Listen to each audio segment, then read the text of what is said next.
तो जय हिंद एंड राम राम मेरे सभी भाइयों को। तो जैसा कि भाई आप सभी को पता है कि इस वीडियो में हम बात करने वाले हैं जेएसए के प्रमोशन क्राइटेरिया के बारे में।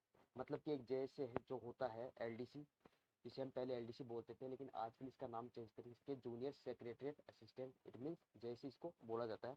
उसका प्रमोशन क्राइटेरिया क्या होता है, मतलब एक जेएसए कितने समय के बाद में एज ए एसएसए वो वर्क करेगा, मतलब उसका प्रमोशन कितने साल में होता है।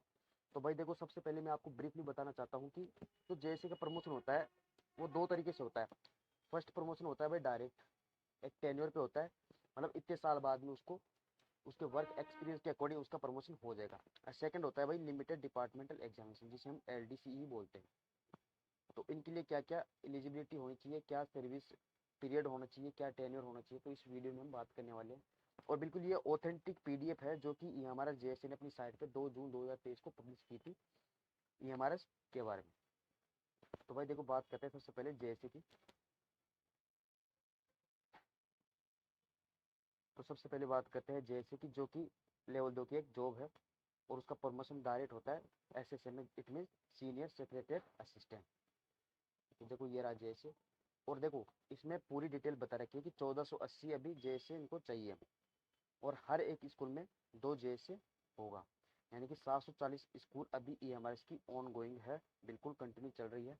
और इनको टोटल 1480 जेएसए चाहिए, और अभी भर्ती आ रखी है 762 की, जो भी करंट टाइम में चल रही है।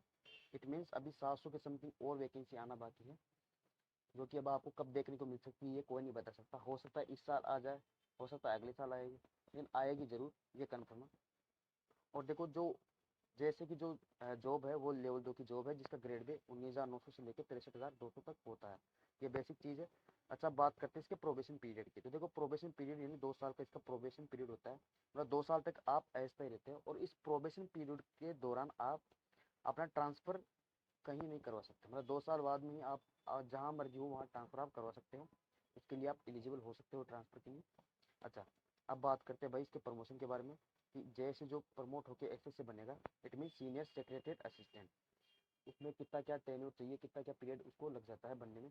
तो देखो, सबसे पहले जो एसएससी की वैकेंसी होती है, क्या वो डायरेक्ट आती है? जैसे कई डिपार्टमेंट में, जैसे कि बात करते हैं ईपीएफओ में एसएससी की वैकेंसी आती है, तो क्या इसमें ईएमआरएस में एसएससी की वैकेंसी आएगी? तो बिल्कुल नहीं। यहाँ पर साफ साफ लिख रखा है, ये बिल्कुल देखो यहाँ पर लिख रखा है मेथड ऑफ रिक्रूटमेंट।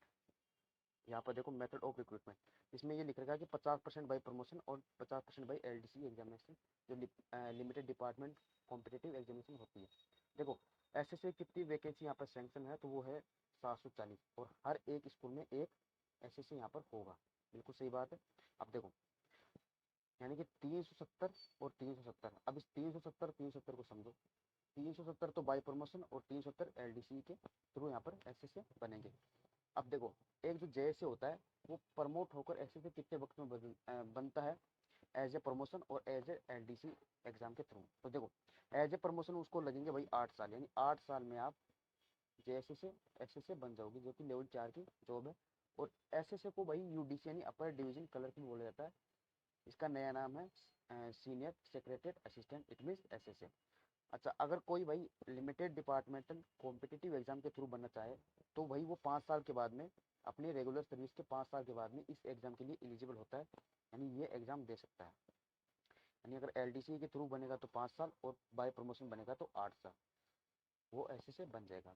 तो आज की भी इस वीडियो में ये इन्फॉर्मेशन थी। अगर आपको अच्छा लगा तो भाई वीडियो को मेक श्योर आप लाइक करो, चैनल को सब्सक्राइब करो, और बाकी मिलते हैं नेक्स्ट वीडियो में। तब तक के लिए टेक केयर, बाय, जय हिंद।